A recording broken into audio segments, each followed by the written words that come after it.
Olá, eu sou o Denis e este é o canal Literatura Espírita, dando continuidade aos nossos estudos da obra Nosso Lar. Hoje nós estudaremos o capítulo 20, intitulado Noções de Lar.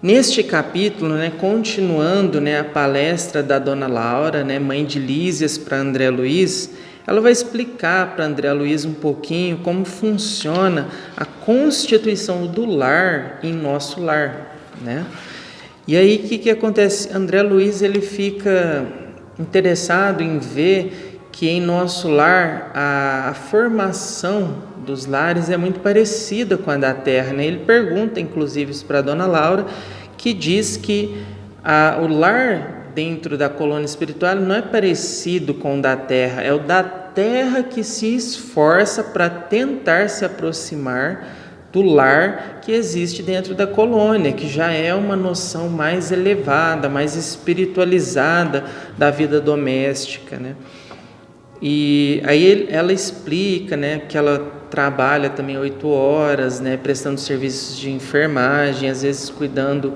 de crianças, recém-desencarnadas que chegam na colônia, que inclusive esse trabalho com as crianças é um trabalho tão importante, o trabalho educacional, que ela recebe bônus horas dobrado quando ela tem esse tipo de serviço, E que a única pessoa dentro da casa dela que não trabalha é a sobrinha dela, a Heloísa, que a gente viu, que chegou recentemente, na colônia, desencarnou e estava preocupada ainda com a família terrena, com o noivo, ainda estava sofrendo processo de perturbação espiritual.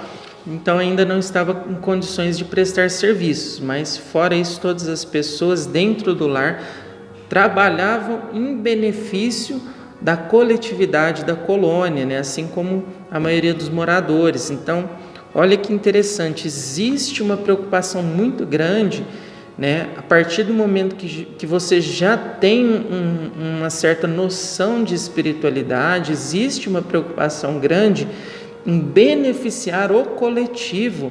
Não tenho que trabalhar só para mim, para minha família, para ter o conforto dos meus. Eu preciso, de alguma forma, auxiliar a sociedade em que eu estou inserido, preciso ajudar a coletividade, eu preciso trabalhar em benefício de todos. E isso é o que vem a diferenciar os espíritos mais elevados de nós.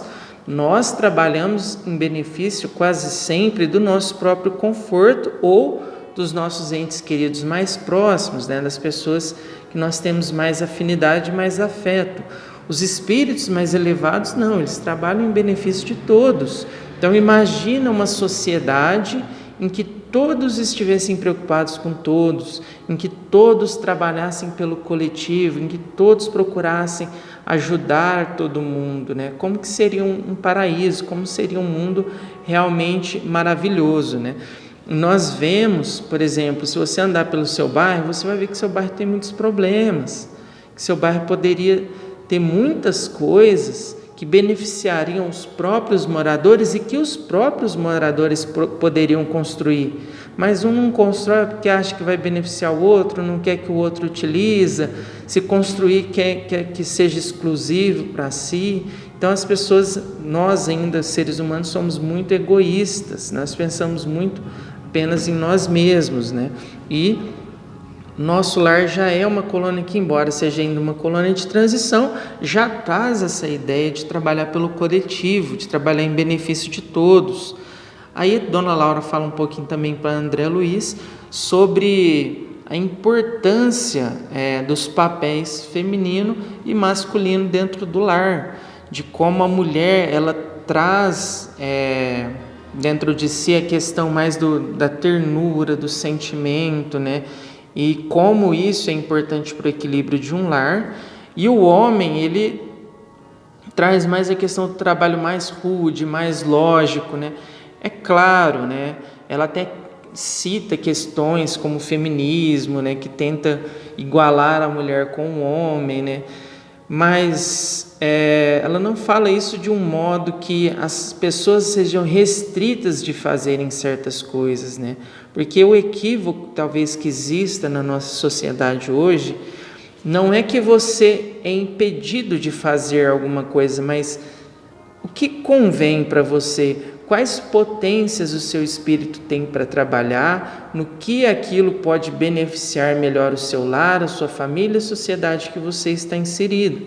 Então, independente de você ser homem, independente de você ser mulher, você pode ter a profissão que você quiser, você pode ir às lutas que você acha que são necessárias, porém, você precisa respeitar, você deveria ter como premissa aquilo que vai favorecer o seu espírito, aquilo que vai favorecer as outras pessoas em termos evolutivos, né, em termos de construções gerais, né, aquilo que você tem mais facilidade, aquilo que você tem mais amor por estar fazendo, que pode verdadeiramente beneficiar as pessoas. Além disso, ela fala um pouquinho sobre o casamento, né, a importância que tem dentro de um lar o papel de marido, o papel de esposa, e como hoje em dia é difícil, né? Hoje em dia, sim, esse livro aqui foi escrito, né, mais ou menos na década de 30, 40, 1930, né, por aí.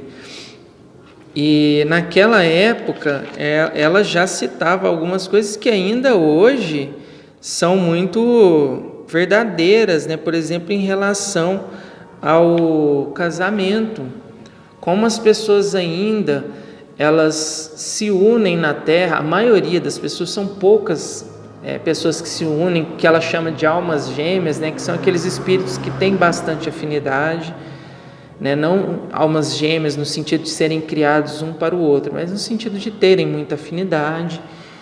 Aqueles espíritos que são afins, né? Que reencarnam para evoluir juntos, com propósitos de amor, né? Com planos já mais elevados, né? São poucos, né? A maioria dos casamentos, eles ainda estão em condições de resgate, né? São espíritos que fizeram mal um ao outro em muitas encarnações, que criaram débitos, né? Que hoje se uniram para resgatar esses débitos, para tentar conviver bem, né? Tanto os cônjuges como ambas as famílias, né?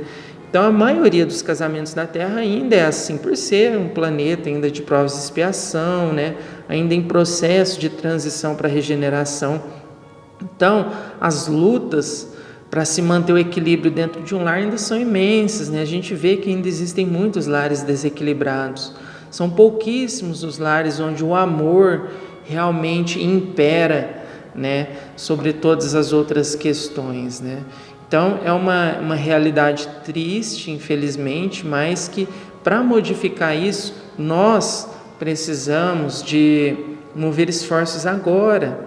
Quem já é casado ou quem vai casar, da sua parte, né? Não ficar só esperando do outro, né? Da sua parte, tentar ser uma pessoa melhor, mais equilibrada, tentar ser uma pessoa mais amorosa, tentar cumprir os seus papéis, cumprir o seu dever, né? Se você for um bom espírito, se você for um bom cristão, você vai ser um bom marido, você vai ser uma boa esposa. Uma coisa é consequência da outra, é causa e efeito, né?